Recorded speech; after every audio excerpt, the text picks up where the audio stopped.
Vous savez, j'aime beaucoup écouter le porte-parole du gouvernement parce que Sincèrement, il a de la rhétorique, il faut avoir l'humilité de le reconnaître. D'ailleurs, le métier de journaliste est déjà des prérequis pour l'avoir. Seulement que il y a beaucoup d'emphase sans...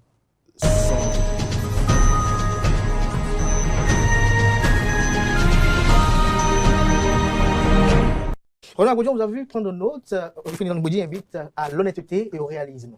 Merci beaucoup et c'est ce que je vais continuer de faire depuis le début où je l'ai commencé. Alors, je vais répondre point pour point en commençant par la question des régies financières qui, depuis quelques années, accumulent suffisamment d'argent pour pouvoir rembourser le service de la dette. Mais je constate malheureusement que cette accumulation d'argent au niveau des régies financières, ce n'est pas du fait des prêts contractés à l'étranger. C'est uniquement la pression fiscale sur la population qui fait que les régies financières accumulent. Ce que je dis, c'est simple. Vous savez, quand vous levez de l'argent sur les marchés financiers, c'est sur la base d'un projet structurant d'investissement. Notamment, ça peut être un investissement direct étranger avec transfert de technologie, mais qui crée en même temps dans son exécution de la ressource. Je prends l'exemple, par exemple, de la construction d'une route, puisque c'est le domaine dans lequel le régime de la rupture excelle le plus.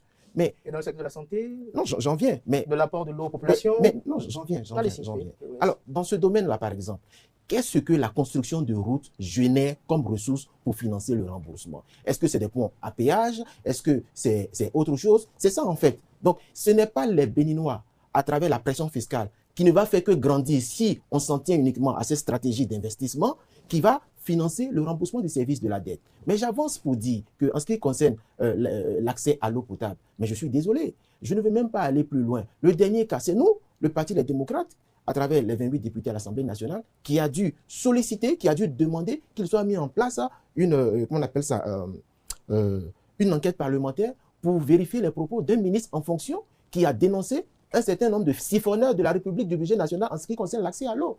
Mais là-dessus, je n'en dirai pas plus. Donc, vous avez des éléments qui confirment l'opinion du ministre? Non, mais le ministre en fonction, on parle d'un expert comptable. On parle d'un expert comptable.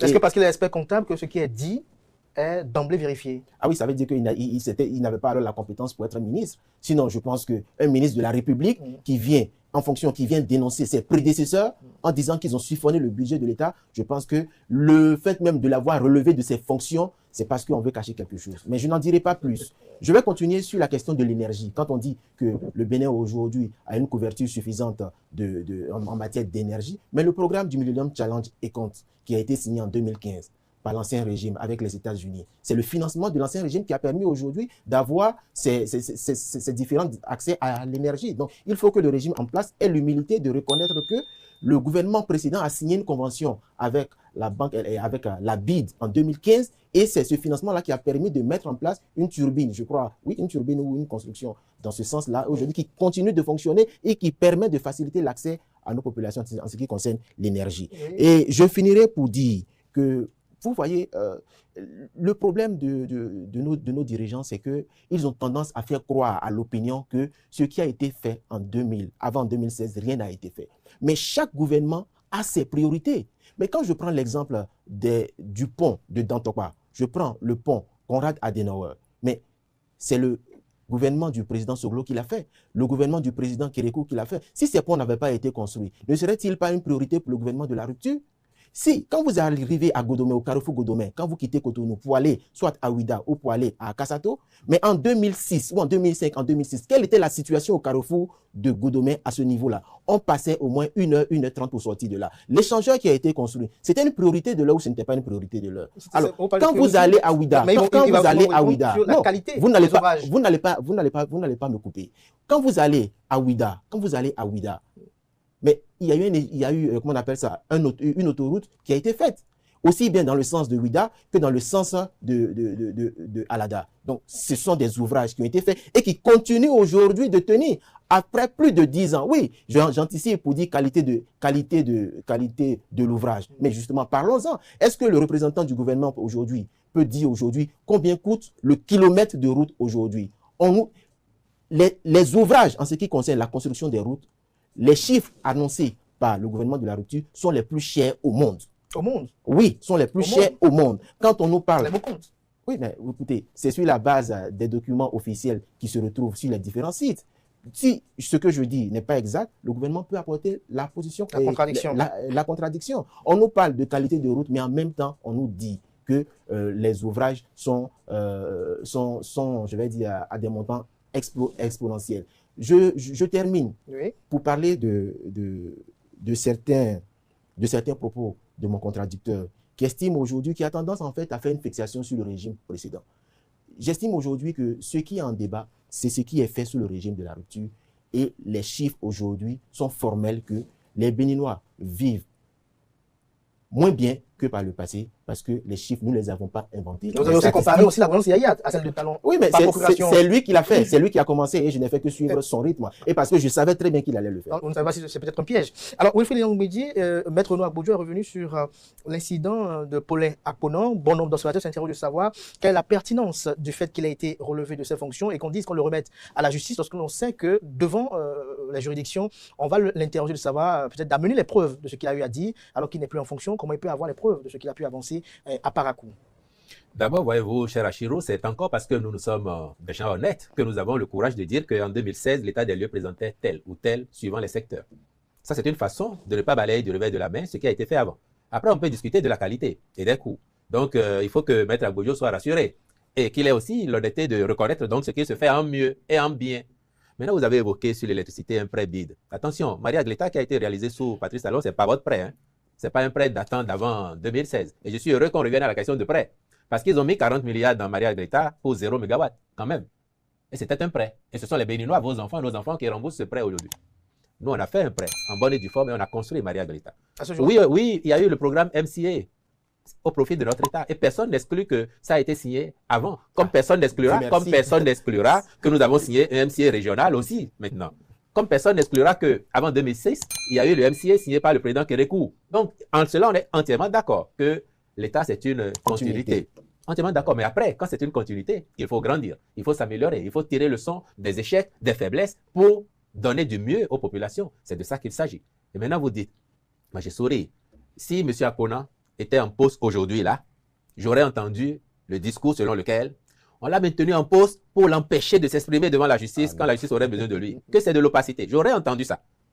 On dit, M. Akponan, oui, c'est un expert comptable. Il a fait une déclaration dans un contexte politique sur lequel je ne vais pas revenir. Mais le chef de l'État, chef du gouvernement dit, M. Akponan, vous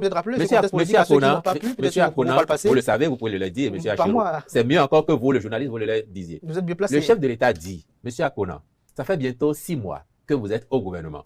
Vous avez fait une déclaration qui a quand même d'une certaine gravité. Je considère que, pour la confiance que je vous ai faite en vous nommant ministre, si vous avez décelé de la mauvaise gestion dans le ministère de la part de votre prédécesseur, la moindre des courtoisies aurait été de m'adresser un rapport ou bien de saisir le gouvernement pour dire j'ai découvert des choses graves. À l'heure où M. Akponan parlait, jusqu'à son départ du gouvernement, jamais il y a eu un tel rapport adressé au chef de l'État ou au gouvernement. Donc le chef de l'État dit si vous avez connaissance de faits de mauvaise gouvernance, je vous libère pour que vous soyez totalement disponible pour donner à la justice les informations dont elle aurait besoin. Et puis, il dit bien que les députés ont demandé une commission d'enquête. Le ministère est là, le gouvernement est là, ils iront faire les enquêtes. Donc, M. Akponan aurait été en poste aujourd'hui qu'on aurait entendu totalement autre chose. Maintenant, sur le coût des ouvrages, je crois que les spécialistes en ont parlé. M. Yadji leur a répondu à chaque fois. Vous amalgamez tellement sur ça. Quand ils prennent, par exemple, le boulevard de la Marina, parce que Maître Agbodjo en a parlé tout à l'heure, vous partez du carrefour de ce type marché vers le carrefour de la Loterie nationale, ils vous disent qu'ils ont fait 5 km à tel montant. Mais ils ne voient pas comment on a 4 couloirs de circulation, 3 couloirs de circulation, 2 couloirs de circulation. Ce n'est pas une route classique, s'il vous plaît. S'il vous plaît, ça n'est pas une route classique. Et même maintenant, on peut aller sur les routes classiques. Quand vous aviez des routes de cette épaisseur avant, et que vous avez eu des routes de cette épaisseur, voire plus, évidemment que... La différence est si énorme. Vous ne voyez pas les chantiers. Mais il y a encore des anciennes routes avec des nids de pluie. Vous pouvez prendre votre téléphone ou votre caméra et aller filmer, vous allez voir l'épaisseur. Ça, c'est factuel. Et puis, vous allez voir ce qu'on fait aujourd'hui. Si vous voulez faire, je vais prendre votre joli costume là, du juste au corps. Si vous voulez l'avoir en prêt-à-porter, si vous voulez l'avoir en prêt-à-porter, donc tout le monde peut avoir, il a son coût. Si vous voulez l'avoir fait sur mesure, il a son coût. On fait des routes de meilleure qualité, s'il vous plaît. Et je crois que personne, y compris au sein des démocrates, personne ne conteste cela. Après, on n'est pas aujourd'hui 2025, on n'est pas en 2016, on n'est pas en 2010, on n'est pas en 2012. Les spécialistes ont largement répondu et ils auront encore l'occasion de venir vous démontrer. Moi, au moins sur les principes, je vous donne ce que vous devez savoir pour ne plus faire d'amalgame autour de ce sujet-là. Merci à vous, Wilfried Onyegbedji, pour ces clarifications-là. Ronoy Agbojo, merci également. Mais on a comme l'impression que le débat est focalisé, Ronoy Agbojo, sur une jauge de la gouvernance Talon juxtaposée à celle de Patrice Talon. Oui, déjà, le gouvernement... Talon juxtaposé à Patrice Talon. Abouni Yahi, autant pour moi. Oui. Merci. Alors, je voudrais d'abord juste faire remarquer sur la question de l'opacité, et en quelques minutes, c'est que déjà sur la question de l'opacité, ce n'est pas nous qui le disons, ce sont les faits.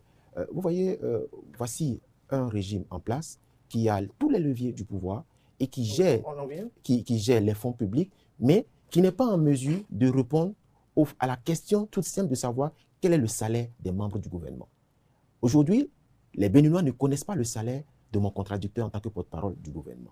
Et ça, c'est déjà un indice de mauvaise gouvernance. Et lorsque mon contradicteur dit que M. Akpona, si on l'avait gardé, on serait en train de crier opacité, opacité, mais je dis non. Il aurait fallu qu'on le garde pour que on considère que c'est parce qu'il a eu la confiance du chef de l'État pour dénoncer un présumé acte de détournement. Parce que le limogeage qu'il a subi, c'est une sanction, c'est une forme de sanction. Et pour le dissuader en réalité, pour le dissuader de révéler des preuves, si preuves il y en avait. Ronoy Agbojo, vous dénoncez souvent que la gouvernance de Patrice Talon est axée sur un recul démocratique. Alors dites-nous quels sont les éléments concrets qui fondent cette critique-là. Oui, je crois qu'en ce qui concerne le recul démocratique, c'est factuel. Hein. C'est factuel, on le touche du bois. Il ne se passe pas un jour ou une semaine sans qu'on assiste à un nouveau dossier judiciaire, soit d'arrestation, soit d'interpellation, sans convocation. Le dernier en date, c'est celui de notre compatriote Komlan Hugues Sossoukwe. Et j'ai écouté à ce propos, je crois brièvement, le porte-parole du gouvernement, et qui a déclaré que les droits de M. Komlan Hugues Sossoukwe ont été respectés, sauf que quand on apprend du gouvernement ivoirien par le biais de son porte-parole, qui déclare que le gouvernement ivoirien ne savait pas que M. Komlan Hugues Sossoukwe était un réfugié. Je pense que c'est extrêmement grave parce que cela viole l'ordre public international. On ne peut pas arrêter, quel que soit le motif, quel que soit le motif, quelle que soit la gravité des faits, on ne peut pas arrêter un citoyen au-delà des frontières sans respecter le droit international humanitaire. Mais c'est ce que le gouvernement de la rupture a fait et c'est dommage. C'est une atteinte non seulement à la liberté d'expression, mais c'est une atteinte à l'ordre public international.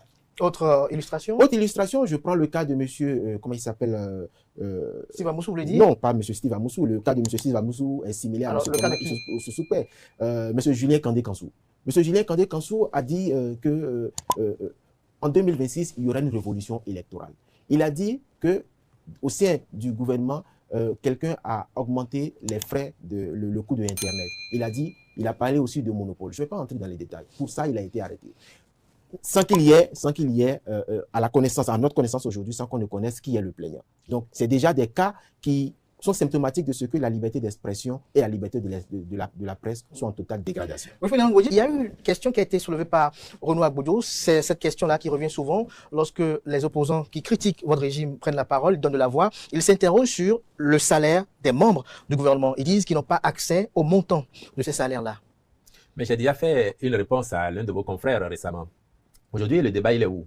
Il est à l'Assemblée nationale, n'est-ce pas? Il y a des députés à l'Assemblée nationale qui ont posé une question.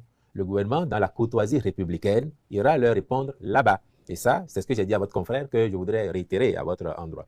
Après, sur la santé de la démocratie, on peut convenir que, oui, il y a davantage de demandes aux uns aux autres d'assumer leurs responsabilités.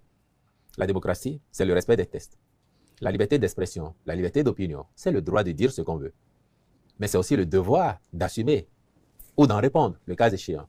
Parce que dire ce qu'on veut, on peut critiquer sans calomnier. On peut dénoncer sans accuser. Il a donné des cas de certains compatriotes qui, je l'observe, heureusement ou malheureusement, sont tous proches ou affiliés au parti LD. S'ils ne sont pas proches, ils sont affiliés. En tout cas, les cas qu'il a évoqués. Et je sais qu'un âme et conscience, il sait que ce que ces compatriotes font comme activité sur les réseaux, de promotion directe ou indirecte de leur chapelle politique, contrevient bien souvent aux normes républicaines et aux tests. Alors, lorsque vous avez des militants ou des proches qui portent des dénonciations, et je dis on peut dénoncer sans calomnier, qui portent des dénonciations, et qu'on leur demande Venez prouver ce que vous dénoncez. Apportez-nous les éléments. Pourquoi ça vous gêne que les gens aient l'occasion aujourd'hui de venir faire les preuves de leurs allégations? Vous pouvez discuter, hein, tel était réfugié, tel ne l'était pas. J'ai dit, s'il était réfugié, on a découvert tout ça à l'occasion de cette affaire, mais l'interpellation de monsieur qui a eu lieu à Abidjan l'a été en collaboration entre les deux États. Les détails, les polices savent vous donner les détails qui leur ont permis de l'appréhender. Mais au moins, c'est question de responsabilité.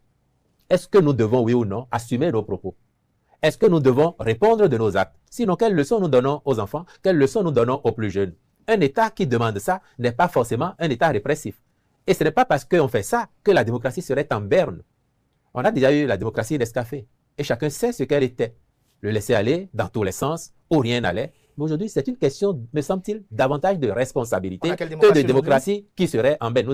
Nous prônons et nous promouvons une démocratie de responsabilité, où chacun est libre de dire ce qu'il veut, de faire ce qu'il veut, mais doit être prêt à en répondre. Apporter les preuves, sinon c'est trop facile quand même, vous le reconnaîtrez. Quand je dis ça, est-ce que vous me permettrez de m'étendre? Parce que je connais très bien la suite. Hein. Je connais très bien la suite. En plus, on est sur les réseaux sociaux. Je sais combien ça va se défausser sur ma personne. Mais moi, j'ai eu une vie aussi. Il y a certains qui vous écoutent. J'ai eu une vie. J'ai été journaliste. Justement. J'ai été journaliste. Vous avez vraiment vu la suite. Et vous pouvez en témoigner. Il peut en témoigner. Moi, j'ai été journaliste critique. Je l'assume entièrement. Et c'était s'interroge aujourd'hui. J'ai été, s'il vous plaît. De me connaître aussi. Non. Et c'est pour ça que je demandais à avoir du temps pour m'expliquer. Oui. J'ai été un journaliste critique. Et je souhaite qu'il y ait encore de plus en plus de journalistes critiques. Mais la critique, ça n'est pas la calomnie. Non. La dénonciation, ça n'est pas l'accusation. J'ai quand même écrit Scandale sous Yahi pendant que Boni Yahi était au pouvoir. Et je ne suis pas sorti du pays. Je suis resté là. On m'a mis au garage 2 ans. Je n'en ai pas fait un objet pour calomnier ceux qui étaient là. Hein. Bien au contraire. Et vous pouvez me rendre justice. J'ai été parfois en situation d'apprécier la gouvernance. Et malgré ce que j'ai subi, lorsque je pensais que c'était bien, je le disais. Quand je pense que c'est mauvais, je le dis et je dis pourquoi. Mais je n'ai pas calomnié, je n'ai pas diffamé, je n'ai pas insulté. Pour en finir, lorsque j'ai fait Scandale sous Yahi, ils ont bien fait réunion au palais, on a dit on va le mettre en prison. Et puis d'abord on a dit on va interdire le livre. Quelqu'un a dit quand on interdit ça fait plus de bruit. Mais alors on va le mettre en prison. Oui, mais lisons, voyons. Mais lorsque dans le livre, j'ai 50 pages d'annexes qui sont autant de preuves de mes allégations, comment vous voulez qu'on me mette en prison? Et malgré cela, j'étais prêt à répondre devant le juge, au cas où on m'aurait interpellé. Donc, c'est une question de responsabilité. Et moi, je n'ai pas varié là-dessus. Vous n'avez pas varié là-dessus à ce jour.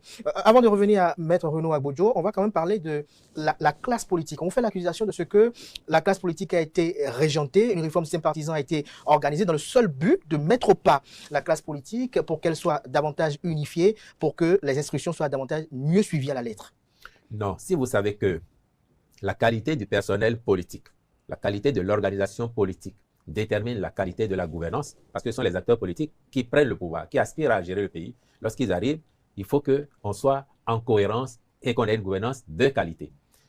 On a eu un système politique aussi débridé que chacun a pu le voir, de 90 à 2017-2018, avec, ne l'oublions jamais, avec la demande pressante, insistante de tous les acteurs majeurs à engager une réforme en profondeur de nos pratiques politiques. Je n'invente rien. Les derniers exemples en date, reprenez le discours d'investiture du président Boni Yahi en 2011, quand il prenait son 2e mandat.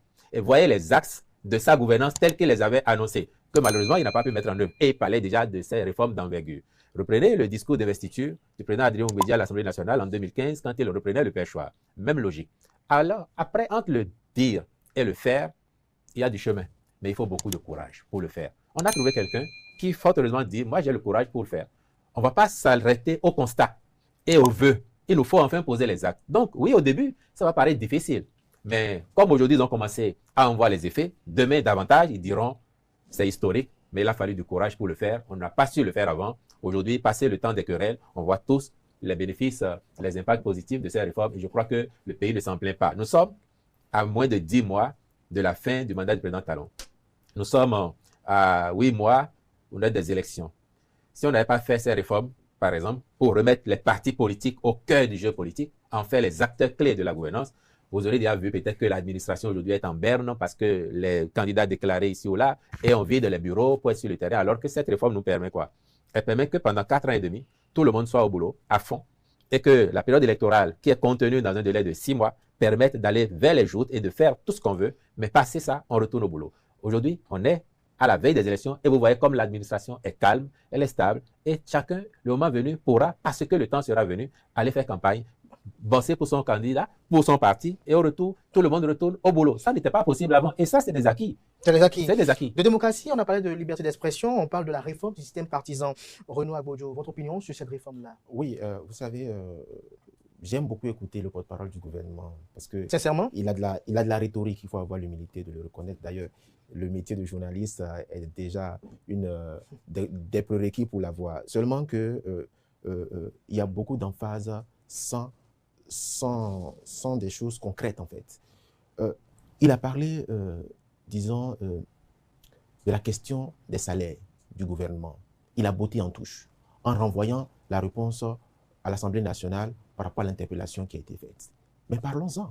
Sur 68 interpellations adressées au gouvernement, avec ou sans débat, 57 sont restés sans réponse à ce jour. Je dis bien 57 sont restés sans réponse à ce jour. Donc, mon contradicteur sait très bien que le gouvernement ne viendra jamais répondre à l'Assemblée nationale parce que ça n'a pas été programmé et parce que ça ne sera pas programmé. Pourquoi? Parce que justement, l'Assemblée nationale est régentée, est plus une caisse de résonance, il y a les votes qui sont plus une caisse de résonance qu'une Assemblée nationale qui est en capacité factuelle de contrôler l'action du gouvernement. Vous me demandez à moi combien gagnent les députés du parti Les Démocrates, mais ce sont les députés du parti Les Démocrates qui ont révélé, les salaires des députés de la nation. Merci de nous les rappeler. Non, ce n'est pas à nous de le dire. Les Béninois connaissent aujourd'hui. Mais si vous estimez que ce n'est pas à vous de le dire, pourquoi vous n'estimez pas que parce que nous ne sommes pas aux affaires. C'est le régime de la rupture qui est aux affaires et c'est le régime de la rupture qui gère les fonds publics. Donc la transparence voudrait que on n'est même pas à solliciter cela. Mais je vais poursuivre en disant, vous parlez de réforme politique. Non, au-delà même de la réforme du système partisan, moi je parle de réforme politique en général, où on assiste aujourd'hui à... le système politique aujourd'hui a été régenté au point où il y a eu un affaiblissement des institutions de contre-pouvoir. Comment? Vous avez le cas de l'Assemblée nationale qui n'est pas une Assemblée nationale qui contrôle l'action du gouvernement. Je viens de donner l'exemple des 57 questions orales avec ou sans débat qui sont restées sans réponse à ce jour. Je prends aussi l'exemple du pouvoir judiciaire. Pourquoi? Quel intérêt de modifier la loi sur le Conseil supérieur de la magistrature pour y intégrer en son sein plus d'allogènes qui n'ont rien à voir avec la magistrature? Je veux parler du ministre de l'économie et des finances, je veux parler du ministre de la fonction publique, alors qu'il existait déjà en son sein deux ministres, le président de la République plutôt et le ministre de la Justice. Donc, les allogènes qui ne sont pas du corps de la magistrature sont en nombre supérieur que les magistrats. De sorte qu'il y a forcément une situation dans laquelle, lorsque votre discipline est gérée par des personnes qui ne sont pas de votre corps, vous êtes en situation de domination, vous avez en réalité, je vais dire, une sorte de dépendance ou de peur, de psychose générale qui fait que vous allez forcément dans un sens qui ne vous a, même si on ne vous l'a même pas demandé, vous allez forcément dans ce sens-là. Sur la réforme du système partisan, nous avons des lois électorales qui sont instables. À chaque élection, on veut modifier soit la Constitution ou on veut modifier le code électoral. Ça a été fait en 2019.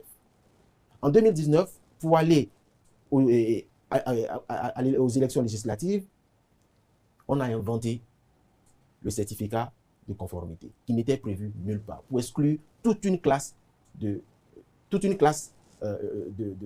partis politiques du pays. En 2021, la Constitution qui a été modifiée nuitamment par un parlement monocolore a créé ce qu'on appelle le parrainage juste pour ne pas donner la possibilité aux partis de l'opposition d'aller à ces élections-là. Des hommes politiques, des citoyens de ce pays payent encore le prix de ces élections et sont en détention arbitraire, bien que des décisions des Nations Unies aient appelé à leur libération, parce que considérant qu'ils sont en détention arbitraire. Et j'ai une pensée pour le professeur Joël Aïvo, j'ai une pensée pour Madame la ministre Rikiat Madougou. Les Béninois ne peuvent pas comprendre qu'à la veille d'une élection ou à la fin d'un régime, des citoyens dont la nation a encore besoin pour que nous puissions aller à une certaine réconciliation puissent être encore dans les jours. Donc j'estime aujourd'hui que les lois électorales, la réforme du système partisan a généré des lois électorales qui sont très instables et qui ne participent pas à la stabilité sociale.